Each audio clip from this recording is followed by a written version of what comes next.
Hey guys, welcome back to my channel. Today's video is going to be a review of Paper and Blood by Kevin Hearne. This is book 2 in the Ink and Sigil series, which I have book 1 sitting right behind me, but I was fortunate enough to get an arc of this book from Del Rey and NetGalley, so I don't have a physical copy to hold up for you guys. I'll pop a picture of it over here so you can see this beautiful cover. So if you're unfamiliar with me or with this channel, I have never made a secret of the fact that I love Kevin Hearne. I love his books, I love his writing, I love pretty much everything the guy's ever written, and this series is really no different. If you've never heard of the Ink and Sigil series before, it is a spin-off series to Kevin Hearne's Iron Druid Chronicles. These books follow Al McVarish, who is a 70-year-old sigil agent for the Fae. 70s, late 60s, something like that, in that area. He is an older protagonist, which is kind of refreshing because you don't ever really get to see that in any kind of fantasy or urban fantasy, so I do really enjoy that about him. And he is a sigil agent, which essentially is a person who is able to use sigils and specific inks and use them for magical effect. For lack of a better description of what he can do. What they are in charge of is managing and creating contracts between Fae and the humans, and he is tired. He just wants to pass on his region to his apprentice and finally retire, but unfortunately he has a problem where his apprentices keep dying. I want to say in Ink and Sigil he's on apprentice number 8, maybe? It might be 7.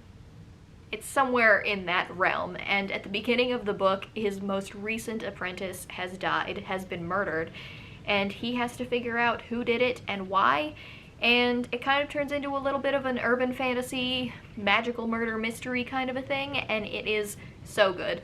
It's so funny. He ends up meeting a hobgoblin who goes by the name of Buck Foy, and just hijinks ensue. It is in the world of the Iron Druid Chronicles. You do have mention of characters from the Iron Druid Chronicles that we all know and love, and this isn't a review of Ink and Sigil, this is a review of Paper and Blood. So all of that has been to say, if you haven't read Ink and Sigil, probably stop watching because I might spoil some things that happen during the first book, but Paper and Blood directly follows the events, so if you haven't read it, this is your warning, stop watching right now.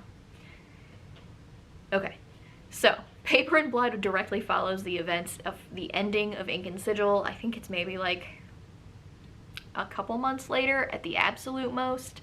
So Al has learned that he has 2 curses upon his head. One is that anybody who is apprenticed to him shall die, and the other curse is that if he speaks too long, well, he already knew about this one in the first book, but if he speaks too long out loud to anybody for a certain length of time, they will end up absolutely despising him and will cut off all ties with him, pretty much. So he's trying to figure out who has put these curses on him, but he does kind of get drawn into a situation in Australia where a fellow sigil agent has gone missing and he has to go and help her apprentice find her.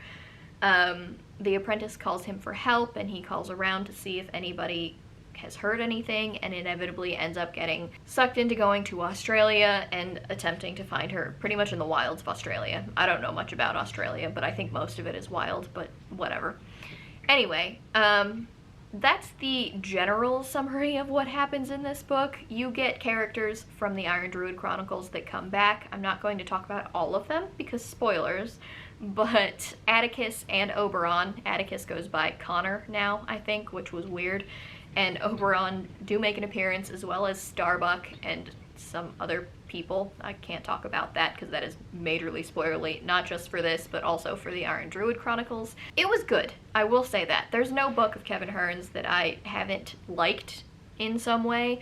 I do think that Ink and Sigil was the better of the 2 books for me, just because the murder mystery aspect of it was so much fun. You got a lot of his manager, Nadia, and I think that what hurt Paper and Blood, in my estimation, was just that while they brought in Atticus and Oberon, you don't get the same interaction with them that you're used to from the Iron Druid Chronicles. You're not in their head, they're just characters kind of in the story. Obviously, you're following Al McVarish in this, and I just love Atticus and Oberon so much that I wanted them to be the main character. Like, if they were going to be in the story, I would have preferred them as the main character.